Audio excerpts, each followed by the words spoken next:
먼저 구약에서 창세기 14장에 보니까 아브라함이 전쟁에 나가서 승리를 했는데 그 축복해 준 살렘왕 멜기세덱 제사장에게 그 전리품에 전쟁에서 얻은 것에 10분의 1을 드렸다 하는 내용이 나옵니다. 그리고 창세기 28장에서는 하나님께서 내게 주신 모든 것에서 10분의 1을 내가 반드시 하나님께 드리겠나이다.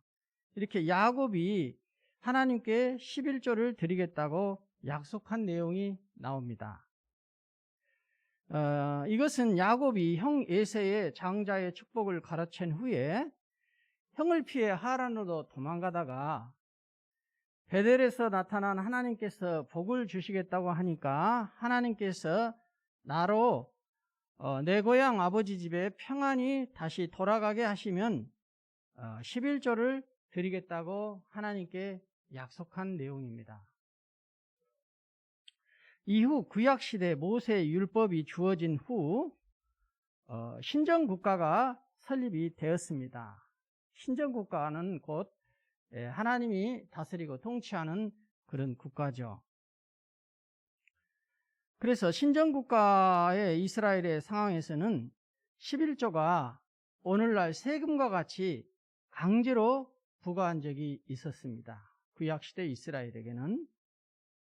그래서 이 11조는 하나님께서 구약에 보니까 제정해 놓으셨다는 것을 우리가 알 수가 있습니다. 하나님은 우리들에게 돈이 필요한 분이 아니십니다. 결코. 단지 우리들의 수입의 재산과 우리들의 삶의 전 영역의 주인이 하나님이시다는 것을 일깨워 주고 싶으셨던 것입니다. 그리고 구약 성경에서는 실제로 이 세 종류의 11조를 드림으로써 실제적으로는 계산을 해보면은 소득의 11조보다도 훨씬 더 많이 하나님께 드렸던 것을 성경을 통해서 우리는 알 수가 있습니다. 그러면은 세 종류의 11조를 드렸는데 첫 번째 종류의 11조를 한번 보면은 첫째는 우리가 레위기 27장에서 방금 읽었던 것처럼 땅에서 얻은 곡식이나 열매나 짐승의 10분의 1을 하나님께 드리게 되어 있습니다. 그리고 그 땅의 10분의 1, 곧 그 땅의 곡식이나 나무의 열매는 그 10분의 1은 여호와의 것이니 여호와의 성물이라. 또 만일 어떤 사람이 그의 11조를 물으려면 되돌려 달라고 하면은 그것의 5분의 1을 더 과태료를 내는 것이죠. 더 할 것이요. 모든 소나 양의 11조는 목자의 지팡이 아래로 통과하는 것의 10배째, 그러니까 10번째, 9번째까지는 그냥 통과하게 하고 10번째 것마다 여호와의 거룩한 성물이 되리라. 이렇게 나와 있습니다.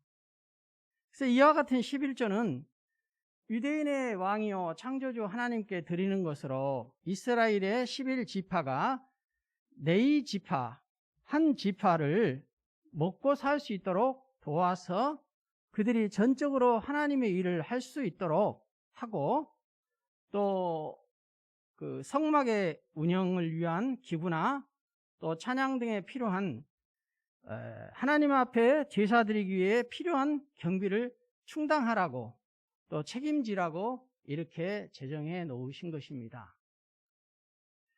둘째는 이제 우리가 둘째 이 11조는 잘 몰라요. 왜냐하면은 교회에서 그동안에 강조를 안 해왔던 것 같습니다. 그런데 성경에 보면은 구약 시대에는 이런 11조도 있었다는 것입니다. 이거는 자기 가족을 위한 11조 10%를 사용하도록 하고 있습니다. 가나안 땅에 들어갈 때 신명기 12장 17, 18절에 보니까 너는 곡식과 포도주와 기름의 11조와 내 소와 양이 처음 난 것과 내 소원을 갚는 예물과 내 낙헌 예물과 내 손의 거저물은 내 각성에서 먹지 말고 내 하나님 여호와께서 택하신 곳 가나안 땅에 들어갈 때 10분의 1은 먹고 노는데 써라는 것입니다. 이게 우리식으로 요즘에 해석을 하면은 우리 소득의 10의 1조는 하나님이 원하시는 가나안 땅, 믿음의 삶을 살아갈 때에도 우리 가족들을 위한 내재 비용으로 써라, 이런 내용의 이야기인 것이죠. 그리고 이어서 그 땅에 거주하는 동안에, 가나안 땅에 거주하는 동안에 하나님의 일을 하라고 맡긴 그 내인을 저버리지 말아라, 이렇게 당부하고 있습니다. 이것은 아직 가나안 땅에 들어가지 않는 상태에서 신명기 14장 22, 23절에서 말씀하신 것처럼 너는 마땅히 매년 토지의 소산의 11조를 드릴 것이며 내 하나님 여호와 경외하기를 항상 배울 것이다. 그러니까 11조를 온전히 하나님을 드린다는 것은 하나님께 대한 믿음이 있기 때문에 온전한 11조를 드리는 것이고, 그 10의 1조에 나의 재산을 드리는 것은 하나님을 경외하기 때문에 드린다는 것입니다. 그래서 26절에 내 마음에 원하는 것을 그 돈으로 사되 소나 양이나 포도주나 독주 등 내 마음에 원하는 모든 것을 구하고 거기 내 하나님 여호와 앞에서 너와 내 권석이 함께 먹고 즐거워할 것이며, 심지어는 하나님이 원하시는 그 이스라엘 백성들이 가나안 땅에 들어가서는 포도주도 사도 되고 독주 술을 사서 먹어도 된다고, 이렇게까지 이 구약에서는 나왔습니다. 그리고 내 가족이 함께 먹고 즐거워하라는 거예요.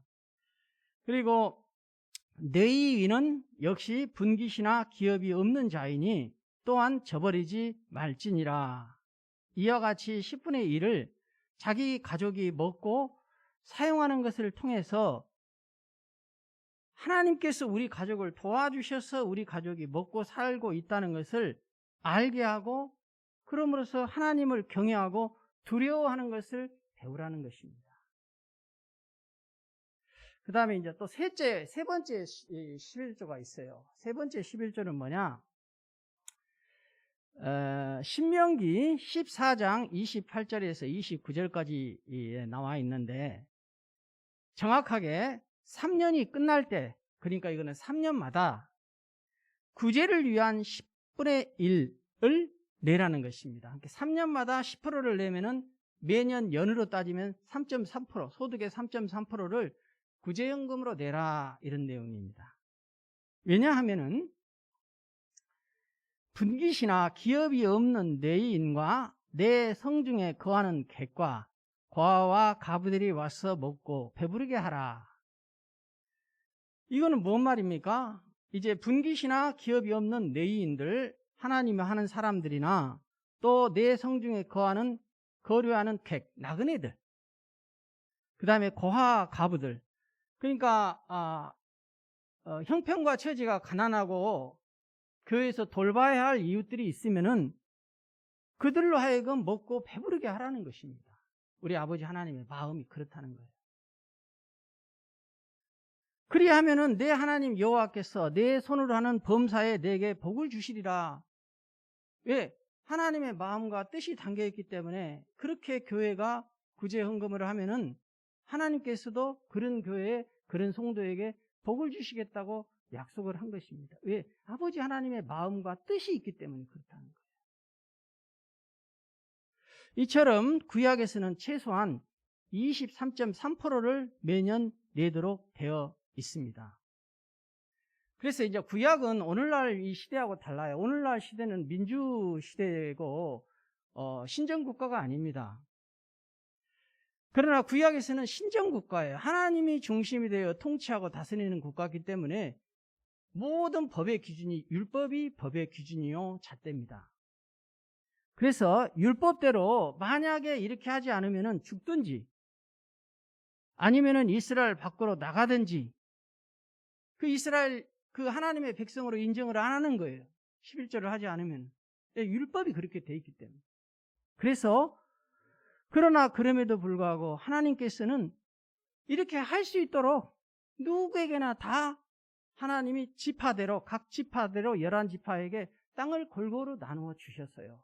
그 땅을 경작해서 소출을 내고 곡식을 내서 그걸 가지고 그렇게 하라고 하나님께서 그렇게 또 해주신 거예요. 그러나 이제 이와 같은 구약의 11조가 이스라엘이 포로로 망명 가서는 11조가 끊겨졌어요. 이제 이스라엘 백성들이 포로로 간 상황 속에서 하나님 앞에 예배드리고 하나님 앞에 헌금 드리는 것이 쉬운 상황이 아니었겠죠. 그러니까 이제 이 11조가 끊어진 겁니다. 그럼에도 불구하고 이 11조가 다시 복원될 때가 있었어요. 다시 11조가 낼 때가 있었다 이 말입니다. 왜 그렇게 됐느냐? 이제 포로 기간이 끝나고 느헤미야가 예루살렘에 돌아와서 첫 번째 할 일이 뭐였습니까? 예루살렘 성벽을 재건하는 일이었습니다. 왜냐고요? 하나님 앞에 제사를 드리고 이스라엘 백성들이 회개하고 하나님을 다시 경외한 일이 첫 번째 일이었기 때문에. 근데 성벽을 쌓을 돈이 없었어요. 왜? 포로로 살다가 무슨 돈이 있겠습니까? 그래서 돈을 만들어내려면은 하나님 앞에 예배하고 회개하고 감사가 회복이 됐어야 하는 것입니다. 그래서 이 제사장들과 레위인들이 이 제사를 다시 회복하고 하나님 앞에 예배를 회복했어야 하는 것입니다. 그래서 이 제사장과 레위인으로 일을 하게 하도록 하기 위해서는 이 11조가 복원되어야겠구나 이걸 깨닫고 느헤미야에서는 12장 44절에 이와 같이 나와 있습니다.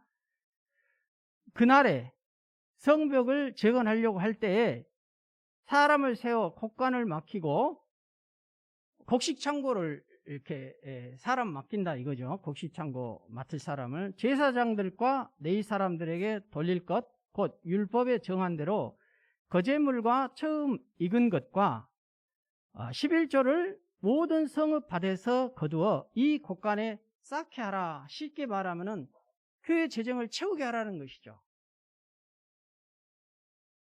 이는 이렇게 하나님께서 느헤미야를 통하여 말씀하는 이유는 유다 사람들이 섬기는 제사장들과 레위 사람들로 말미암아 즐거워하기 때문이다. 그러니까 그 하나님의 일을 복원해서 예배를 드릴 때 수종들 때 이 제사장들과 레위 사람들도 즐거워하도록 해서 일을 하게 하도록 해야 하니까 먼저 이들에게 먹을 것을 주기 위해서는 곡식 창고부터 쌓으라는 것이죠. 하나님의 백성들이 하나님의 일을 할 수 있도록 하기 위해서였다는 것입니다. 그래서 이 말은 11조를 다시 내라.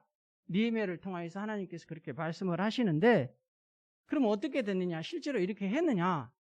처음부터 그렇게 하지 않았습니다. 느헤미야가 예루살렘에 갔다 오는 동안 레위 사람들에게 받을 목을 주지 않았다고 성경에는 나와요. 그러니까 레위 사람과 노래하는 자들이 어떻게 행동했느냐? 이 사람들은 하나님 앞에 받은 분깃이 없어요. 처음부터. 땅이 없었어요. 그러니까 하나님의 법대로 율법대로 이스라엘 백성들이 순종하지 않으면은 이 사람들은 먹고 살 길이 없어요. 그래서 먹고 살기 위해서 밭으로 도망갔다고 나와요. 그 밭에 나가서 자기들도 먹을 것을 일구기 위해서 나갔다는 것입니다. 그래서 느헤미야 13장 10절부터 13절까지 또 내가 알아본즉 레위 사람들이 받을 목을 주지 아니하므로 그 직무를 행하는 레위 사람들과 노래하는 자들이 각각 자기 밭으로 도망하였기로 레위 사람을 불러 모아 다시 제자리에 세웠더니 유다 사람들이 11조를 가져다가 다시 곡간에 드리게 되었다는 내용이 나옵니다. 이것은 무슨 얘기냐? 이스라엘 백성들이 포로를 간 것은 하나님 앞에 범죄함으로 인하여 일시적으로 하나님 앞에 예배드리지 못할 때 헌금도 나오지 않으니까 다시 하나님 앞에 예배드리고 성벽을 재건할 때 일할 사람이 없으니까 일할 사람을 세우기 위해서 제사장들과 레위인들에게 먹을 것을 책임지기 위해서 곡간에다가 10의 1조를 채우도록 했다 이 이야기입니다. 그 다음에 또 말라기 시대에는 이와 같은 내용이 나옵니다. 성전을 세우고 복원하려고 하는데 말라기 시대에도 사람들이, 이스라엘 백성들이 그렇게 한 거예요. 다 자기 집은 레몬트하고 리모델링하고 이렇게 꾸며요. 당시에 사람들이 그랬다는 것입니다. 그런데 하나님의 일을 하지를 않아요. 성전이 어떻게 되든 썩든 뭐 어떻게 낡든 관심이 없어요. 이스라엘 사람들이. 그럴 때 하나님의 일을 하게 하기 위해서 하나님의 것을 먼저 할 때 하나님이 복을 주시겠다고 약속을 했어요. 말라기 3장 10절에 보니까 너희의 온전한 11조를 창고에 들여 나의 집에 양식이 있게 하고 그것으로 나를 시험하여 내가 하늘 복을 열고 너희에게 복을 쌓을 곳이 없도록 붙지 아니하나 시험해 보라. 한번 해보라는 거예요. 온전한 11조를 하라는 것은 소득의 11조의 물질을 드릴 뿐만 아니라 이 11조를 왜 드리라는 하나님의 마음과 뜻이 있잖아요. 그 하나님의 마음과 뜻을 읽어서 우리의 마음이 그렇게 하나님의 뜻과 마음에 합하여 순종하라는 것입니다.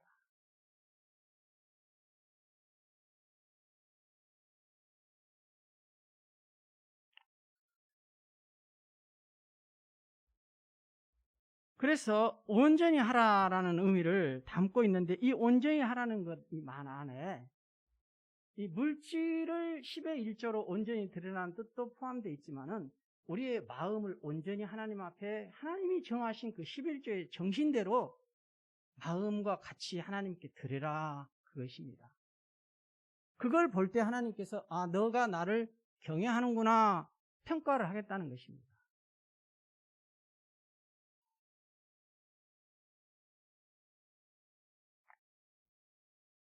그래서 소득의 10의 1조를 사적 용도로 사용하지 말라고 하고 있습니다. 개인적으로 쓰지 말라는 거예요. 10의 1조는 반드시 하나님 것이니까 쓰지 말라는 거예요.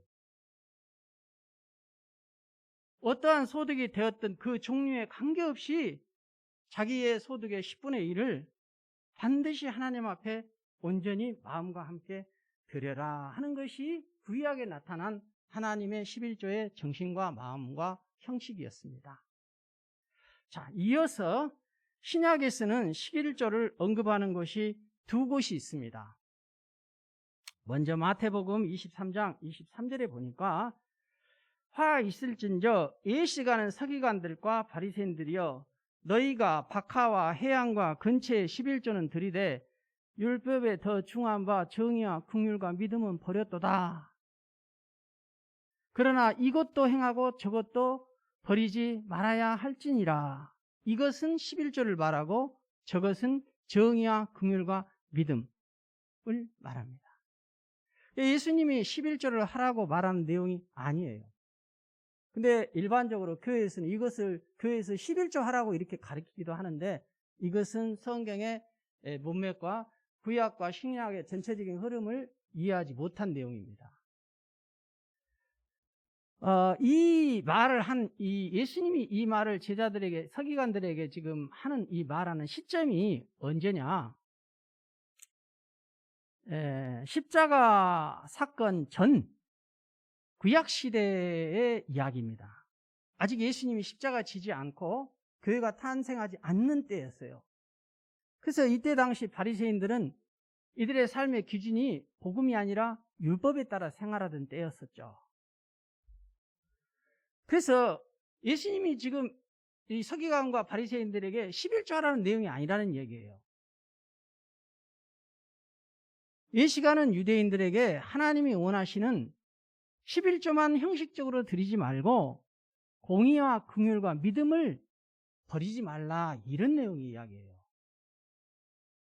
그러면 이스라엘의 종교 지도자에게 아직 이스라엘이 신정국가 상황에서 지금 11조보다도 더 중대한 문제를 다루고자 한 것입니다. 그게 뭐냐? 이것입니다. 이 내용을 이해를 해야 참 중요합니다. 여러분, 성도 여러분, 유대인들이 그들은 율법으로 11조를 지켰어요. 11조를 안 드리면은 죽든지 이스라엘 백성 그 생활권에서 나가야 했어요. 그 정도로 강력하게 국가가 강제적으로 세금을 징수하듯이 11조를 드렸다는 것입니다. 왜? 율법에 의해서. 그러나 이제 신약 시대가 오면서 이러한 율법에 의해서 11조를 드리던 이 시대는 지나갑니다. 그래서 이스라엘 신정국가 체제하에서 11조의 조세의 강제의 의미는 11조의 의미는 없어졌다는 거예요. 신약은 휘장인 갈라진 시대요, 율법으로 섬기던 것이 없어졌다는 뜻입니다. 휘장이 갈라졌기 때문에.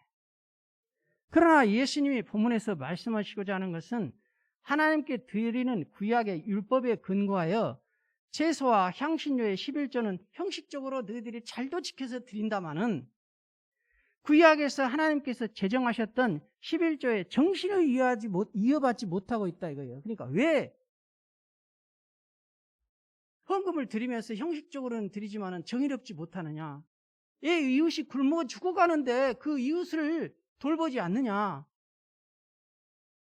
왜 너희들이 하나님을 믿는다고 고백하면서 그러면 하나님께서 말씀하신 그 내용, 그거를 믿음으로 지켜야지, 하나님을 믿는다고 하면서는 믿음으로 반응하지 않고 하나님이 하라는 걸 하지 않는다. 그걸 버렸다는 거예요. 누가? 예시가는 서기관과 바리새인들이. 그걸 꼬집어서 예수님이 얘기하는 것입니다. 율법으로 너희들 11조 안 드렸으니까 11조 드려, 이 얘기가 아니라는 거예요. 하나님께서 11조를 제정하신 11조의 정신을 왜 잊어버리느냐? 그 얘기를 얘기하는 거예요.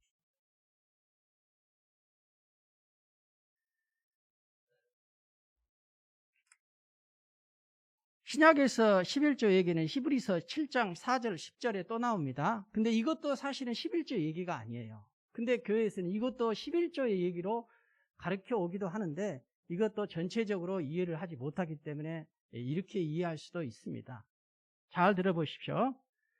11조 내용을 다루는 것이 아니라 히브리 사람들에게 사도 바울이 편지를 썼는데 무슨 편지의 내용을 썼느냐? 예수님은 죽는 내의 제사장 체계는 죽어요. 사람들이었기 때문에. 죽는 내의 제사장의 체계를 따라서 예수님이 제사장이 된 제사장이 아니라는 얘기입니다. 그러면 예수님은 뭐냐? 영원한, 성경에 그렇게 나와 있습니다. 영원한 멜기세덱 제사장의 체계를 따른다는 것입니다. 그래서 이거는 학자들의 의견이 좀 있는데 이 멜기세덱이라는 사람이 그러면 사람이 아니냐? 이제 그 여러 주석과 또 해석상의 차이가 있는데 여기에서 본문을 이해하는 데는 크게 중요하지 않으니까 일단 넘어가겠습니다. 그냥 그렇게 이해를 하십시오. 죽지 않는 영원한 멜기세덱의 제사장 체계를 따르는 더 좋은 상속의 언약이 있다는 거예요. 그것을 지금 사도 바울이 히브리 사람들에게 얘기를 하고 싶었던 것입니다. 그 내용이 뭐냐? 좀 더 다루면은 예수님의 제사장 체계는 더 좋은 상속 언약이 있다는 것인데 이것이 뭐냐면은 아브라함이 전쟁에서 승리한 전리품의 10의 1조를 멜기세덱 제사장에게 바칠 때 멜기세덱은 아브라함을 영접하고 축복해 주었습니다. 우리는 아브라함의 후손이에요. 그래서 우리는, 저와 여러분은 멜기세덱의 제사장 체계를 따르는 예수님에게 이 땅에서의 승리한 전리품을 드릴 수 있어야 한다는 것입니다. 우리들은 예수님에게서 더 좋은 기업의 상속 언약이 있기 때문이에요. 우리들은 예수님의 상속 언약자들입니다. 우리는 예수님의 기업을 물을 자들이에요. 바로 그것은 영혼들과 성령의 선한 열매들입니다. 우리는 하나님 앞에 영혼 구원과 성령의 열매를 드릴 자들이고 예수님은 그에 대한 보상으로 천국에서 영원한 영생의 상속인이 하나님 아버지의 자녀를 삼아주겠다는 그 약속을 우리에게 해주신 거예요. 그러니까 째째하게 우리가 내의 제사장 체계에 따라서 11조 드려서 하나님 앞에 칭찬받고 그를 구약의 율법에 의해서 11조 드리는 시대가 지났다는 얘기예요. 그러니까 의무적으로 형식적으로 하지 말라는 것입니다. 헌금 생활에 대해서.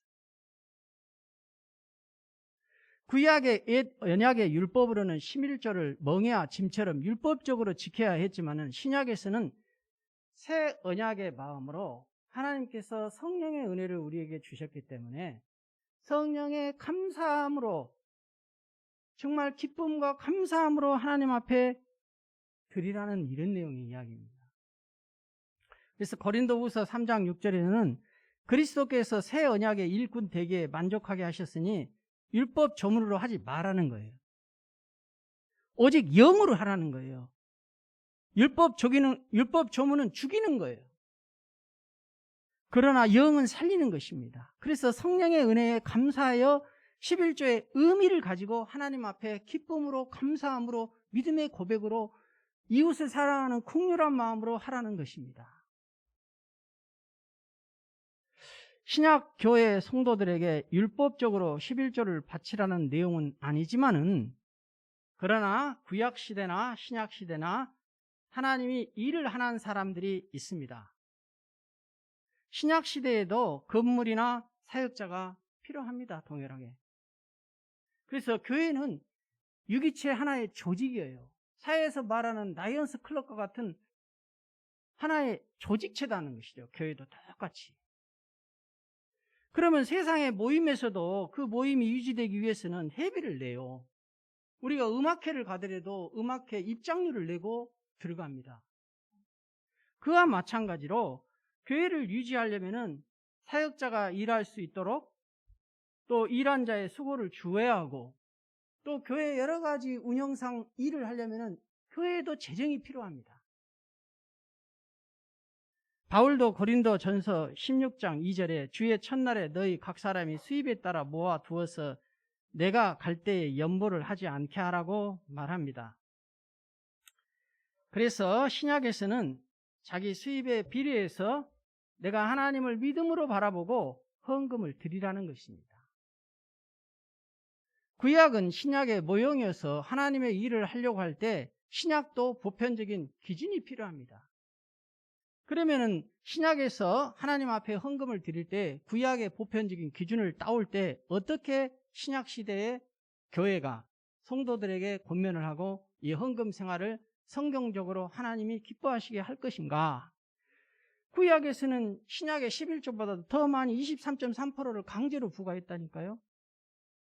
그러나 신약에서는 자기 수입의 10분의 1 정도 이상을 내는 것이 교회 회원이라면 최소한이라도 우리가 감당해야 할 몫이 아니겠는가.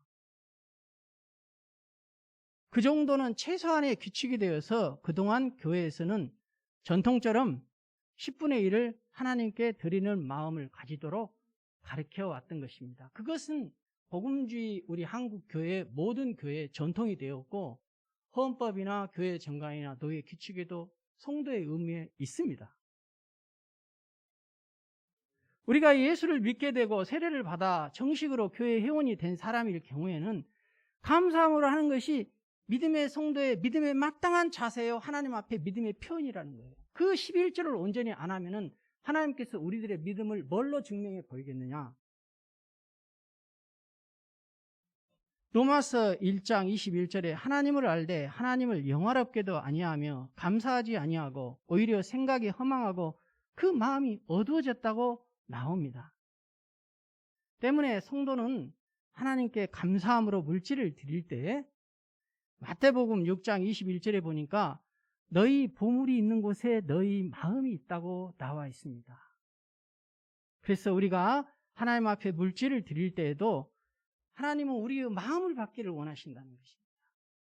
그래서 우리의 마음도 하나님 앞에 진정 감사하는 마음으로 믿음의 표현으로 드리시는 우리 모두가 되기를 진심으로 축복합니다. 아멘. 오늘 말씀을 생각하면서